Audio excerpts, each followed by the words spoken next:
Agar sizda Nexia avtomobili bo'lsa, bu videoni o'tkazib yuborishlikka shoshilmang. Nexia avtomobili olib qolganmiz. Bunda muammo ertalabda zavod bo'lishga qiynalgan. Tixotda turmoqda, tixotlar o'ynab ketgan, tixot pasayib uchib qolgan. Buni asosiy sabablardan biri bu zasnonkamiz bo'ladi. Zasnonkamizni ichlari juda havoyachi holatga kelib qolgan. Buni yuvib tozalab, qarib yordamida cho'ylab bitta obzor qilamiz. Bu to'xtalmaydi bunda. Bu qish mavsumi kelishi bilan ko'p benzinda yo'q harakat.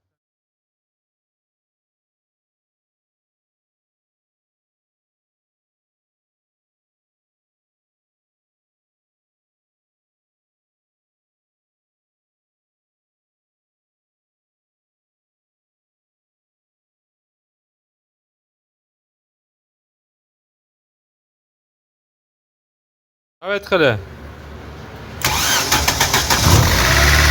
Avtomobilimiz tayyor bo'ldi. Bitta ikkita ishlab turibdi.